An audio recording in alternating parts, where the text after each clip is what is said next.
ஜனமா, இவ கீர்த்தி, என்னோட close friend. வணக்கம்மா. வணக்கம். அ, என் புள்ள எப்படி இருக்கா? அவருக்கு ஒன்றும் இல்ல, சீக்கிரம் ரெக்கவர் ஆயிடுவாரு. ரிப்போர்ட் எல்லாம் பார்த்தேன், எல்லாம் கரெக்டா இருக்கு.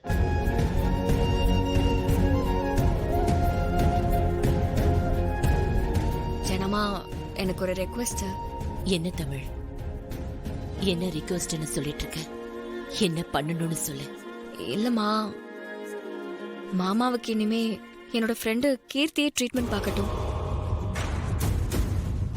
இங்க பாரு தமிழ், வேணாம்.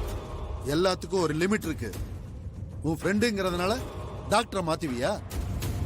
இத்தனை வருஷமா அந்த டாக்டர் நமக்காக ட்ரீட்மெண்ட் பார்த்துட்டு இருக்காரு. திடீர்னு ஒரே நாள்ல டாக்டரை மாத்தி அவருக்கு ஏதாவது ஆச்சுன்னா யாரு பொறுப்பாகிறது?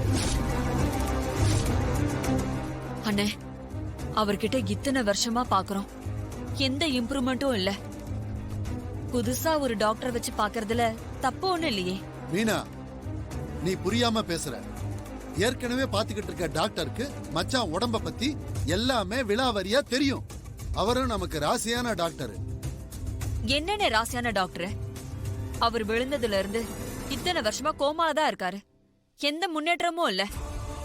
தமிழ் சொன்ன மாதிரி நம்ம முன்னாடியே டாக்டரை மாத்தி பாத்துருக்கணும்.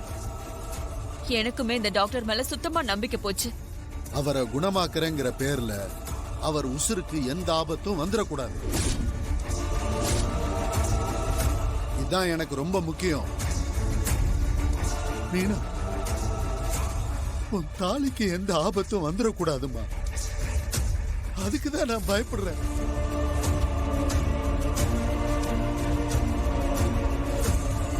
கீர்த்தியால மாமாவுக்கு எந்த ஆபத்தும் வந்துடாது. ஏன்னா கீர்த்தி இதுக்காகவே மாஸ்டர் டிகிரி பண்ணிருக்கா. அது மட்டும் இல்ல, இந்த ஹாஸ்பிட்டல்லயே one of the best doctor Keerthi தான்.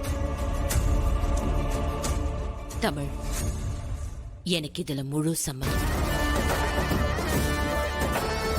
அவங்களை பார்க்கட்டும். அத்தை, தமிழ் சொல்றதான் கரெக்ட் கணேசா. விடு.